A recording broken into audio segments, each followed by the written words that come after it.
Baik, bisa kita kembali ke dialog. Masih ada Dr. Daeng M. Fakih dan juga ada Mbak Rani ya. Kita ke Dr. Daeng terlebih dahulu. Bagaimana dok dengan pasien yang hingga menggunakan ventilator? Apakah masih ada harapan sembuh dok? Ya, jadi memang begini, strategi yang pertama supaya angka kesembuhan tinggi itu tadi yang saya katakan, kalau bisa yang tidak bergejala itu dijaga supaya tetap sehat. Yang gejala ringan tidak jatuh menjadi gejala sedang.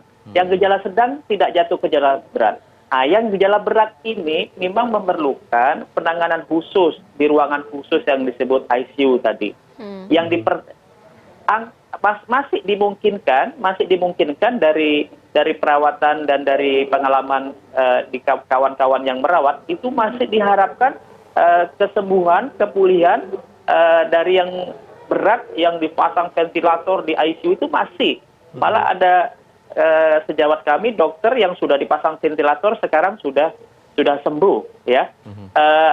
Oleh karena itu yang paling penting untuk yang berat ini fasilitasnya itu fasilitas tenaga, obat dan lain-lain itu disiapkan supaya begitu dia memerlukan bantuan di ICU misalnya untuk supaya tidak terjadi gagal nafas, alat-alat bantuan napas itu harus tersedia dengan baik ya.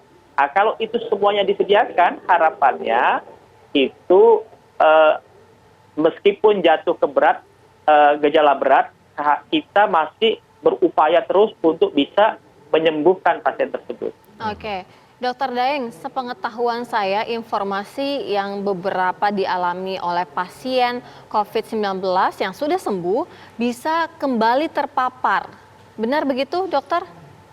Iya, betul. Karena ini dari hasil laporan, ini bukan hanya di Indonesia, di berbagai negara, memang tidak semuanya pasien yang sudah sembuh itu terbentuk antibodi dalam jangka waktu lama. Jadi ada yang malah mungkin antibodinya begitu sembuh dia tidak terlalu lama habis antibodinya. Sehingga kalau antibodinya itu tidak ada lagi, maka yang bersangkutan bisa berpotensi tertular lagi.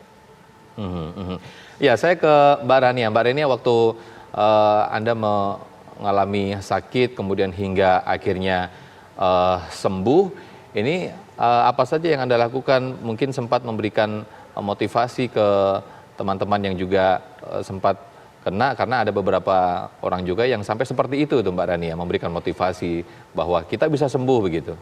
Iya, jadi kan selama di isolasi itu Mas kan kita mentok ya, kita ngelihatnya ke dinding mulu, jadi kan stres gitu. Terus mono juga kan, nggak tahu apa yang mau harus dilakukan. Jadi salah satu cara untuk menghilangkan kebosanan selama gitu lama di rumah sakit, ya salah satunya adalah bikin video keseharian aku selama di isolasi gitu. Harapannya bisa untuk memotivasi orang-orang di luar sana dan menyadarkan masyarakat banyak bahwa COVID itu real gitu, COVID itu ada gitu. Jadi itu salah satu tips aku selagi bisa, walaupun sebenarnya kondisinya naik turun, tapi selagi masih baik gitu ya dibikin video. Iya, saya nanti juga mau ke Dokter Daeng. Sebenarnya kalau data dari ID yang paling banyak sembuh ini yang lebih meningkat begitu ya, karena yang gejala ringan atau yang seperti apa nanti kita lanjutkan usai kumandang azan maghrib untuk wilayah DKI Jakarta dan sekitarnya berikut ini. Selamat menjalankan ibadah sholat maghrib bagi Anda di wilayah DKI Jakarta dan sekitarnya. Kita lanjutkan dialog, saya ke Pak Daeng. Pak Daeng, sejauh ini data dari ID, angka meningkatnya pasien yang sembuh ini berdasarkan data pasien yang gejala ringan atau yang seperti apa, Pak Daeng?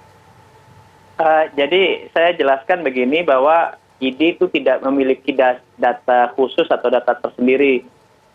Semuanya itu terpusat di data pemerintah. Tapi yang kami dapat laporan dari lapangan, memang hampir sama dengan penyakit-penyakit yang lain. Itu angka kesembuhan itu banyak memang pada yang tanpa gejala OTG dan gejala yang ringan. Makanya karena seperti itu strategi kita dalam melakukan perawatan menjaga agar yang OTG tidak jatuh, yang OTG dan gejala ringan itu tidak jatuh menjadi yang bergejala berat. Itu yang terus kita jaga supaya angka kesembuhan ini menjadi semakin tinggi. Jadi strategi perawatannya begitu. Oleh karena itu bagi masyarakat kami himbau kalau sudah terdeteksi ada gejala, secepatnya minta bantuan ke petugas kesehatan.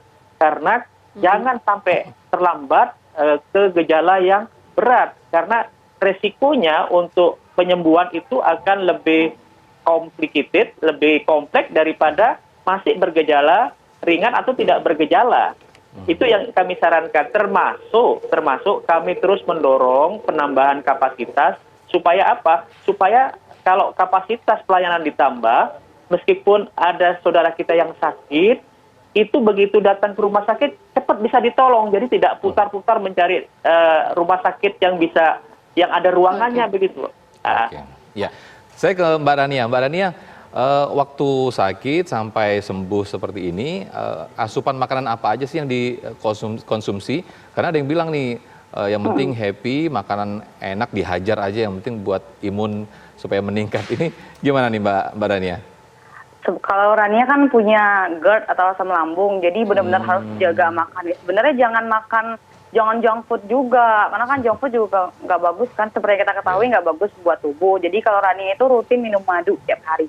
Minum madu, tetap sehat 5 sempurna, terus juga apapun kebiasaan yang positif selama di rumah sakit tetap dilakukan setelah dikatakan sembuh gitu. Jadi apapun yang membuat imunitas bagus tetap dilakukan. Untuk asupan olahraga? makan ini. Olahraga tetap justru jadi makin sering karena kan sekarang alhamdulillah dinyatakan negatif gitu kan. Jadi bersyukur. Aduh, ada iklan motor nih sebentar. Jadi setelah dinyatakan sembuh gitu kan, jadi semakin semangat bersyukur kan kita bisa sembuh, tetap semangat untuk olahraga gitu Mbak. Tapi waktu masih dirawat itu kan masih lemes gitu kan, itu gimana tuh cara olahraganya atau setengah-setengah atau gimana tuh? Iya benar, jadi selama diisolasi itu 80% Rania susah jalan, pusing, merasakan pusing, jadi ke kamar mandi aja susah. Cuman kata dokternya yang merawat Rania bilang seperti ini, kalau bisa diusahakan bergerak, kalau tiduran terus kan juga nggak baik buat tubuhnya, ntar makin tetap pusing gitu kan. Jadi ketika keadaan sudah membaik, ditambah dengan obat-obatan dan vitamin dari dokter, walaupun lemes tetap Rania paksakan, maksudnya paksakan di sini bukan sampai yang lelah gitu ya, enggak, maksudnya olahraga yang minimal gerak yang penting berkeringat deh gitu. Iya. Mbak Rania, hingga dinyatakan negatif berapa lama waktunya? Ketika dinyatakan negatif itu 21 hari Mbak, tapi kalau dari total sakitnya itu 5 minggu Rania. Oke. Pak Daeng, sejauh ini sebenarnya untuk asupan makanan yang sangat dibutuhkan untuk pasien yang terpapar kategori berat, ringan ataupun OTG itu seperti apa? Sebenarnya prinsipnya itu makanan yang bergizi tinggi protein supaya mendorong daya tahan tubuh yang baik. Kemudian biasanya juga diberikan vitamin begitu untuk mendorong semakin mendongkrak daya tahan tubuh biasanya. Jadi untuk vitamin apa saja Pak Daeng? C, D, E? Sementara ini yang diberikan, yang kami pantau di lapangan itu yang diberikan adalah vitamin C dosis tinggi yang diberikan para dokter. Untuk makanan, sayur-sayuran ataupun buah-buahan apa aja nih Pak Daeng yang mungkin bisa dikonsumsi? Yang penting menambah protein, menambah vitamin itu yang terus dikonsumsi dengan baik ya. Mungkin bentuknya berbeda ya untuk yang sudah berat karena misalnya harus dikasih melalui cara lain, misalnya melalui infus atau melalui sonde lambung. Tapi kandungannya tetap itu yang mengandung zat-zat gizi yang baik seperti protein, vitamin dan lain-lain untuk menjaga terus stamina tubuhnya menjadi baik.